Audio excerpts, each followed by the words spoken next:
Anime deaths are made fun of so much, it's hard to feel sorry for literally any of them at this point. You either have series like One Piece where people usually only die in flashbacks, unless you're Ace. On the other hand, you have things like Attack on Titan, Demon Slayer, and Jujutsu Kaisen. Anime and manga where so many people are getting bodied, you just expect the author to kill off your favorite character in the literal next chapter. It doesn't help that literally everyone spoils everything, including YouTube themselves. You don't even have to watch a series, but if it's popular enough, and oh boy, you better hope it's not popular enough, people will only tell you spoilers. Now, it's obvious this video will also have spoilers, so this is your last warning. You good? Okay. So, type literally any character's name in the search bar, and one of the first results is death. YouTube needs to remove the word death from the search recommendations because it probably spoils so many people. Now, if someone goes and watches a video that's episodes or chapters of whatever ahead of where they are and they get spoiled, not gonna lie, kind of their fault.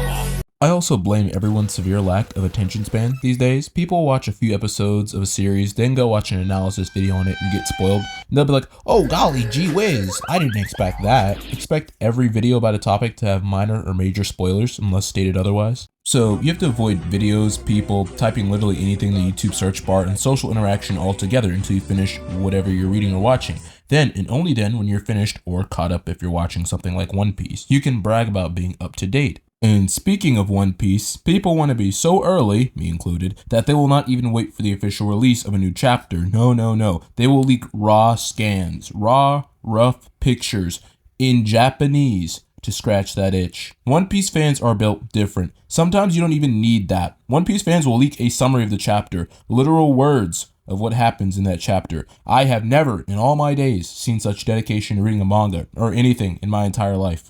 But don't worry, I got the method. There is only one way to truly avoid spoilers, completely and foolproof, almost. Just stay off the internet or never look up anything related to that piece of media. No Ace from One Piece, no Rengoku from Demon Slayer, no anyone from Akame ga Kill, because everyone literally dies, which is something that I was spoiled on, while literally never watching anything related to Akame ga Kill.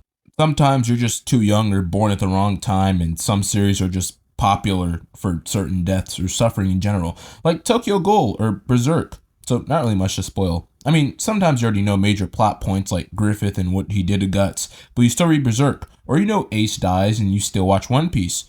Which, by the way, if you were able to avoid learning about Ace turning into a Krispy Kreme special, you gotta tell me your secret, because that's literally impossible. You must have no friends, no internet access, no One Piece watch history. You just gotta be grinding the series you're watching in order to stay safe.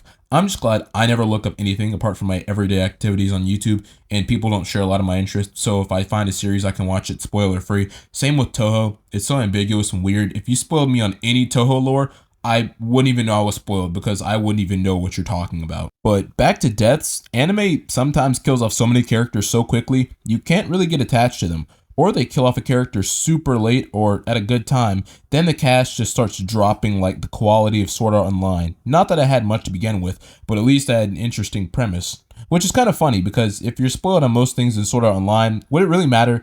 I mean, Kirito can literally do anything the writer wants him to do, literally all the time. I didn't know much about the writing and storytelling as a kid, but even I could tell that the entire Yui revival scene was bullcrap. Sword Art Online doesn't have as many stakes as other things like Breaking Bad, which, speaking of, I was spoiled on every single major character's death through memes, and even some Better Call Saul ones. And I barely watched Better Call Saul, which is another thing. Deaths are always used in memes. You can't even avoid them. You don't actively seek them out. You don't search them. You don't have people, watching the same thing you do. It's complete RNG. You may or may not get spoiled by talking to people who like to send memes. So, all in all, to avoid spoilers, stay off the internet, avoid all social interactions, and if your friend sends you anything, hold them at gunpoint until you're able to finish what you're watching or reading. That's the best guide I can give for avoiding spoilers. So, yeah. Anyways, if you enjoyed the video, which I hope you did if you made it to the end, otherwise you're a masochist, then give this video a like, comment, and make sure to subscribe. It's completely free, and we're trying to hit 1,000 subs before June.